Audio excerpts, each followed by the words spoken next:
Good afternoon. This is Ben Hankin for MBA 510, Assignment 4, a summary of chapters 10 through 12. Chapter 10 is all about conflict. It starts out by saying conflict is unavoidable in organizational life, right? And the outcome of the conflict is not determined by the conflict itself, but by how managers and leaders manage it. Right? Well-managed conflict can lead to improved problem solving, right? Whereas mismanaged conflict can lead into personal attacks and ultimately harming group and team performance. The chapter stresses, hey, there's 5 conflict management strategies that it talks about, right? So collaborating, or a win-win scenario; competing, I win, you lose; compromising, whereas, hey, we both win some and lose some, right? Accommodating, so I lose and you win; and then also avoiding, where there's no winners and losers. The chapter then moves into the impact of organizational conflict, when you really have 2 types of conflict: dysfunctional and constructive or functional conflict, right? And conflict can originate in a variety of factors within the organization, right? So you have disagreement about tasks, and this is task conflict, right? You also have process conflict, where you have disagreement over how to accomplish a task. And you have relationship conflict, right? Basically fueled by emotions, and they get high, right? Also conflict of interests. You also have values conflict. You also have information conflict, which is common, which is talk about, hey, listen, when people lack important information, or they think they're being left out of some important decision making. There's also structural conflict, which I get into. All of these, 3 or 4 of these, I get into my YouTube video assignment as well. And then so some other ones are change conflict and task interdependence. The chapter then moves on to the dynamics of how you de-escalate conflict and how it escalates in the first place, right? And it stresses that, hey, unresolved conflict has a tendency to escalate drastically, right? It also mentions Glassow's 9-stage model of conflict escalation, right? I won't go into all of them, but it goes all the way from hardening to threats of strategy, right? And ultimately ends up with being, quote, together in the abyss, where, hey, there's no way back. And you're basically going to have self-extermination as an acceptable outcome, right? I'm going to win at all costs. The chapter then, in this same section, goes on to, hey, how do you de-escalate conflict, right? And it stresses that early intervention is the most effective, right? The chapter also talks about some interpersonal conflict management strategies, right? So really the 4 you really worry about is collaborating, competing, compromising, and accommodating. There's also avoiding as well, but I'm not a huge fan of avoiding, right? The chapter also talks about, hey, how can you use negotiation, or really kind of shifts into how to use negotiation as a conflict resolution or conflict management tool, right? There's different types of negotiation, right? So you have distributive negotiation, which is essentially a zero-sum game, right? Integrative, right? So you have basically integrals, right? It's win-win. The chapter also talks about principles and how do you effectively negotiate, right? One of the main reasons, or one of the main things it stresses, hey, listen, you want to separate the people from the problem. You want to focus not on the people, but on the interests, right? Not the person bringing the problem to you, but what is the problem in itself, right? You also want to invest time in figuring out how to get mutual gains out of the compromise, right? And you also want to insist on some objective fairness criteria that you can apply to everybody, right? The chapter also talks about some key tactics for negotiation. So you want to prepare well, right? You want to have some leverage, right? That's necessary in all negotiation, whether it's personal, professional, right? And you also want to talk about, hey, I like this part where it's talking about your best alternative to a negotiated agreement, right? What is the bottom line at which you're willing to accept, right? You don't want to accept a deal worse than your best alternative to a negotiated agreement. Yeah.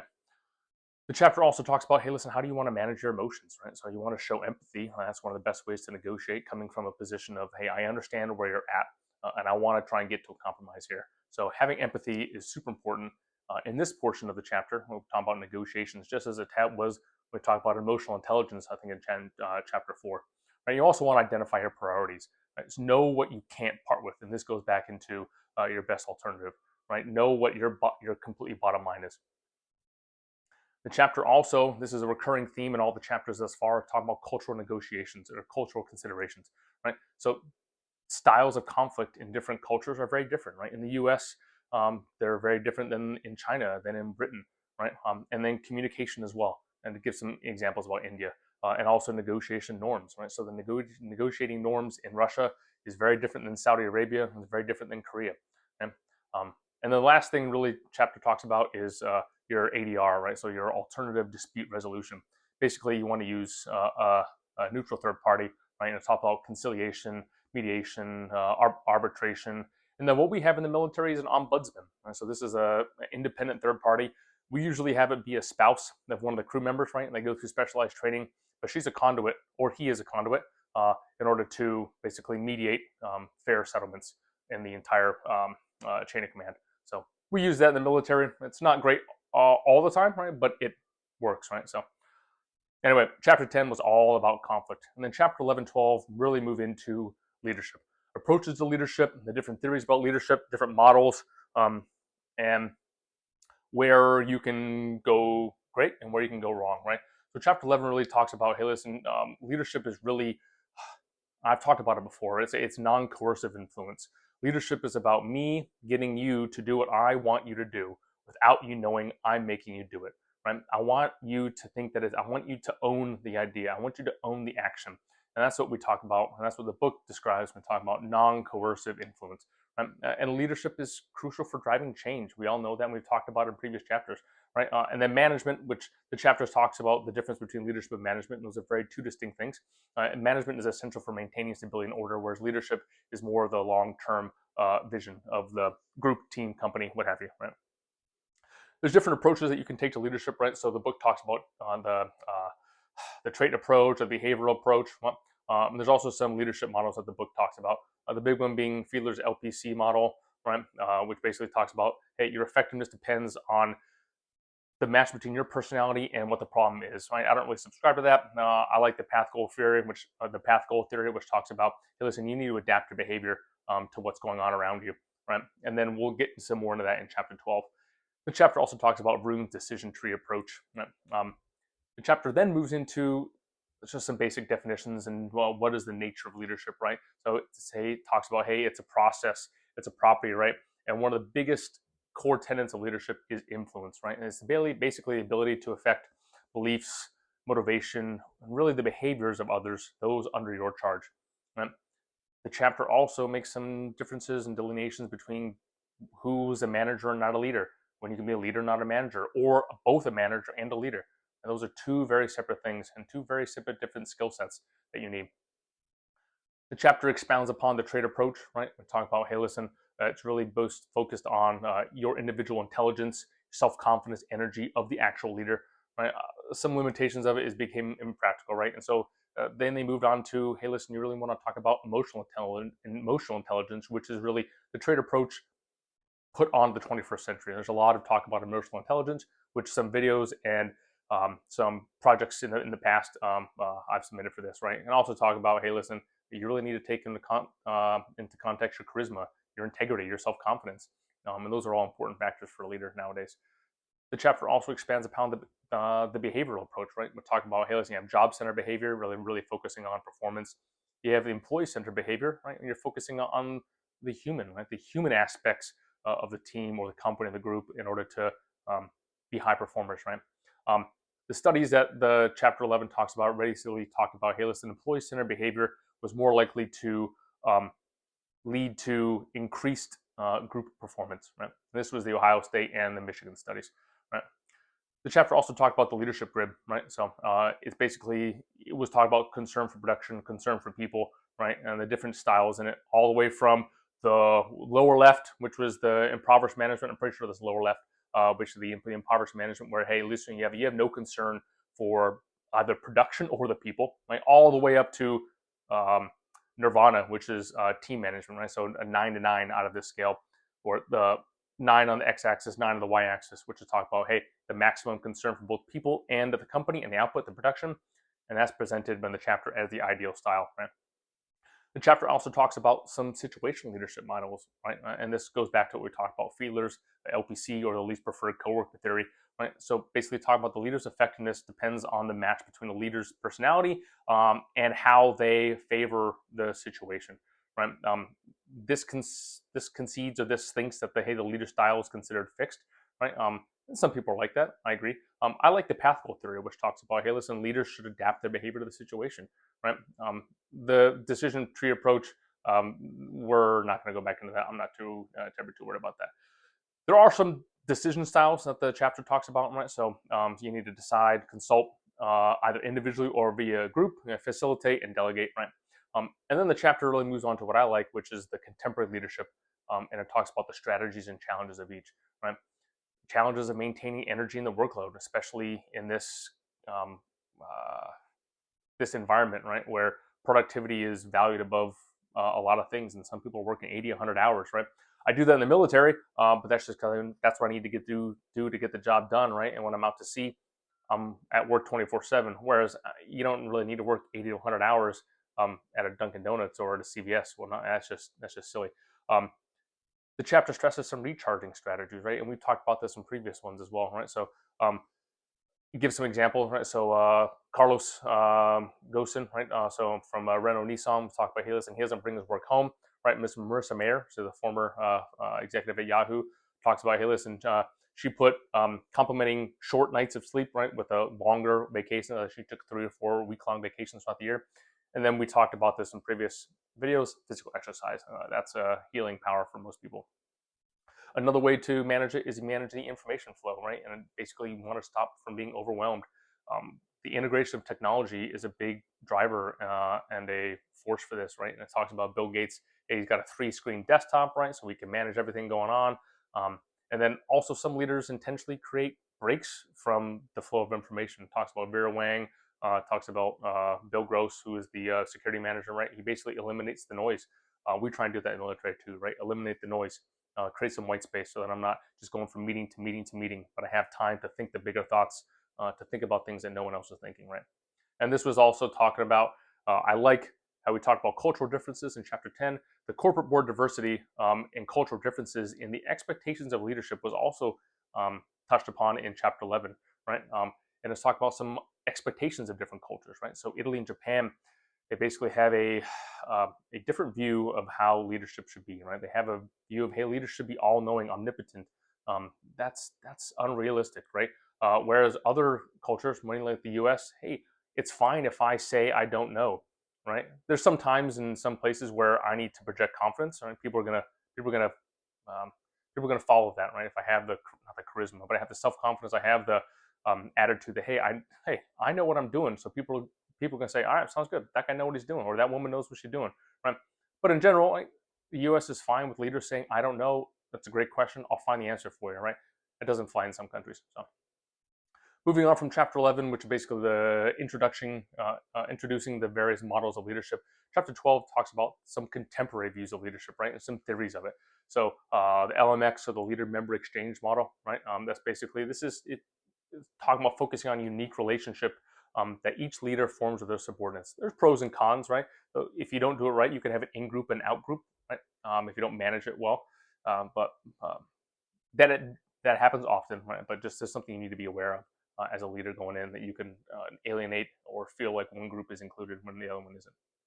The chapter also talks about the Hershey-Blanchard model, and I like this too, right? So the leadership style depends on the readiness of the followers to receive your type of leadership, right? I have my own type of leadership, but every time I go to a new command, I am always true to myself. And this goes into one of the videos of General Mattis, my second video on my YouTube project. So I'm always true to myself, but I adapt who I am and what my leadership style is to what the command needs. If the command's a fully functioning running machine, I'm going to sit back and stay out of their way. If the command is struggling and they don't quite know what to do or where to go or what to focus on or what's important, I'm going to change my leadership style. Maybe I'll be a little more intrusive. Maybe I'll be a little more mentoring. Maybe I'll be a little more coaching rather than not giving hard rudder orders. Or maybe I would give hard rudder orders if they're all jacked up and they're not going the right direction. Or if they're functioning well, I'll just give a little course corrections here and there, right? So I think that's really what the Hershey-Blanchard models talk about. Hey, listen, your leadership style is based on what's going on with the people under your charge, right? So as readiness increases, my leadership style should adapt accordingly, right? And this we see this everywhere. The chapter also talks about hey some recommended readiness, recommended readiness leadership styles, right? So you have basically low, which is hey you're telling people, right? So low to moderate ability of the group to function independently, right? Hey, you're kind of selling the ideas.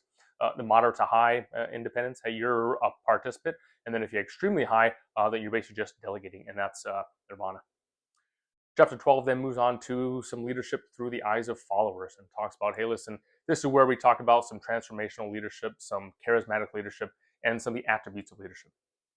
The first one it talks about is transformational leadership. This is what you see in the speeches in movies and people just calling guys and women to action, right? So that's really, it's the set of abilities that allow the leader to recognize the change, right? To create a vision, to get the team moving toward the right goal, and then to execute it. Um, that's kind of the most visible style of outward leadership, right? This was practiced by Alan Mulally at Ford, right, and Marissa Mayer at Yahoo. They were fixers.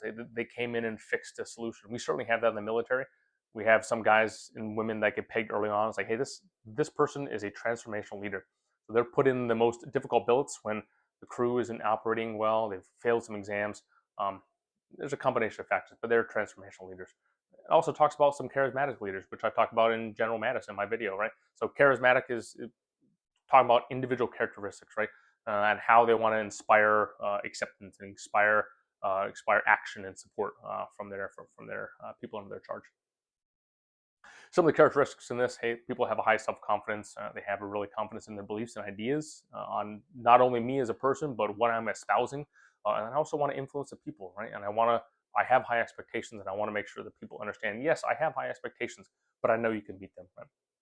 Some other three core elements that talks about, hey, listen, is envisioning, energizing, and enabling, right? And then the chapter really talks about, I like this, the role of attribution leadership, right? So leadership is attributed to an individual based on others' behaviors, right? This is interesting, and I think it's true, right? I like that little portion of it. The chapter also talks about some alternatives to leadership, right? So some leadership substitutes, which is what it talks about. So this is really talking about, hey, listen, the individual characteristics and some characteristics that basically outweigh my ability to affect anything, right? And it talks about some neutralizers, right? So this is when, hey, my leadership is ineffective, right? Now, in a group, right, when you have a highly cohesive group or team, hey, listen, whatever I say or do may not change anything, right? So no matter if I'm the best or worst leader in the world, they're already operating on their own, and so really what I say or do isn't going to make or break what's going on, right? There's also some task factors, right? So the nature of the job itself really lends itself to no amount of charismatic or transformational leadership is going to change anything. If you're making donuts and Dunkin' Donuts, right, or if you're on an assembly line, no amount of increase in job satisfaction is going to result, or no increase in productivity is going to result, because the job lends itself to being immune to transformational or charismatic leadership, right? There's also some organizational factors, right? So some policies set in by the company sometimes handcuff leaders, and they can't make the change that they think needs to happen, right? The chapter then kind of a couple other sections, but it really ends with the changing nature of leadership, right? So how nowadays more leaders are seen as coaches and mentors, vice directors, right? And I like this, right? So the coaching role, basically, you want to help develop your subordinates, develop your peers, develop your superiors, right? So leadership doesn't just go down; it goes across and up, right? The coach basically provides general direction, right? You want to mediate conflicts, and you want to keep a low profile. You want to understand that ego is the enemy and stay humble. The last thing I want to touch on is gender and leadership. I like this portion. I think it kind of doesn't play. It needs to go in a different portion of the book, right? It's probably not. I think you just want to put it in this section because I want to stress the fact of gender, which is unbelievably important. It's true, right? I don't know if this is the right place for it, right? But understanding how gender can lead to false barriers and differences in leadership styles become more critical when you're dealing with a woman versus a man, right? And it also talks about some cross-cultural and international leadership styles, right? So the last thing that the chapter talks about is ethical leadership. This is the portion I talk about. Hey, listen, one of the mandates that the leaders have is you are expected to maintain high ethical standards for your own conduct, and you want to, quote, exhibit ethical behavior unfailingly, right? So some best practices for that is just walk the walk and talk the talk, right? The last thing the chapter talks about is some stuff in virtual leadership, right? So some netiquette. I like that portion. Hey, listen, how do you lead via a virtual environment? You want to make sure that you never use emails for firings and stuff like that. But I think chapter 12 really talks about the application of the principles of leadership that was brought up in chapter 11, and that expounds upon, listen, how can you manage conflict in chapter 10. So this is Ben Hankin for, apologize, this is Ben Hankin for MBA 510, assignment 4, summaries of chapters 10 through 12. Thank you.